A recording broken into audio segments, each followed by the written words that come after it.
ये है talks news network और आप देख रहे हैं पॉलिटॉक्स, राजनीति का कच्चा चिट्ठा। शिवसेना ने बीजेपी और असदुद्दीन ओवैसी के रिश्तों को लेकर जोरदार निशाना साधते हुए अपने मुखपत्र सामना में लिखा कि कमल के फूल भले ही दीनदयाल उपाध्याय, श्याम प्रसाद मुखर्जी, अटल बिहारी वाजपेयी, लाल कृष्ण आडवाणी, नरेंद्र मोदी और अमित शाह होंगे, लेकिन साक्षी महाराज ने लोगों के इस भ्रम को दूर करके साबित कर दिया है कि कमल के फूल का भंवरा मियां ओवैसी ही है।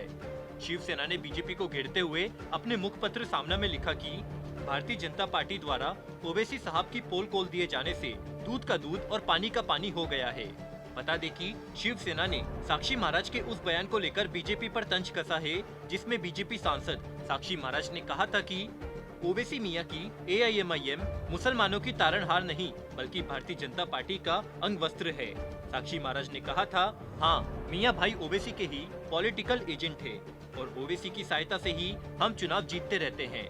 यही नहीं, महाराज ने यह भी कहा था कि बिहार का चुनाव भी हमने ओवैसी की मदद के कारण जीता है। साक्षी महाराज ने आगे कहा, ओवैसी साहब पश्चिम बंगाल और उत्तर प्रदेश में भी हमारी मदद करेंगे। ओवैसी भाजपा की सहायता कर रहे हैं, यह भगवान की कृपा है। बिहार चुनाव में ओवैसी की भूमिका और बीजेपी को मिले फायदे को लेकर शिवसेना ने सामना में लिखा कि बिहार में ओवैसी ने मुस्लिम बहुल सीमांचल क्षेत्रों में 5 सीटें जीती और लगभग 17-18 सीटों पर तेजस्वी यादव का नुकसान किया, वरना बिहार में राजनीतिक परिवर्तन अवश्य हुआ होता। मुसलमानों के वोट सेकुलर छाप राजग, समाजवादी पार्टी या कांग्रेस की ओर न जाने पाए, उन्हें एक तरफा वोट न मिले, इसके लिए मियां ओवैसी का बाकायदा उपयोग किया जाता है। पश्चिम बंगाल के विधानसभा चुनाव में ओवैसी के आ जाने से बीजेपी काफी खुश नजर आ रही है। बीजेपी नेताओं को लगता है कि जिस तरह से ओवैसी ने बिहार में मुस्लिम वोट पर सेंध लगाई थी, उसी तरह से वह पश्चिम बंगाल में ममता बनर्जी का भी खेल बिगाड़ सकते हैं। शिवसेना ने पश्चिम बंगाल में ओवैसी की एंट्री पर भी सवाल उठाते हुए लिखा कि बिहार के चुनाव से यह बात साफ हो गई है।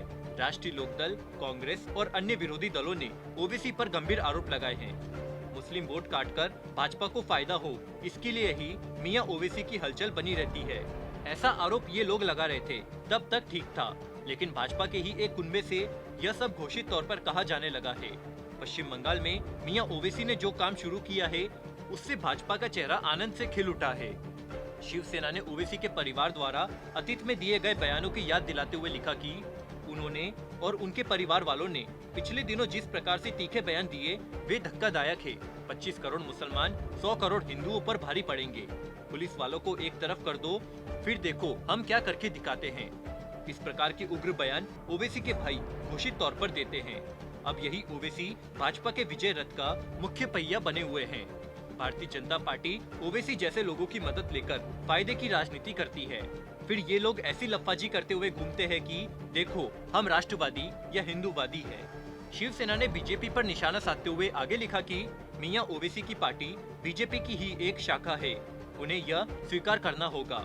ऐसी कई गुप्त शाखाएं उन्होंने हर राज्य में पाल पोस कर रखी है। इनका जोर मत विभाजन पर ही है और महाराष्ट्र की मनपा तथा अन्य चुनावों में भी ऐसे मत विभाजन करने वाले यंत्र बनाकर रखे हैं। पॉलिटॉक्स ब्यूरो, महाराष्ट्र। ये है टॉक्स न्यूज नेटवर्क और आप देख रहे हैं पॉलिटॉक्स, राजनीति का कच्चा चिट्ठा।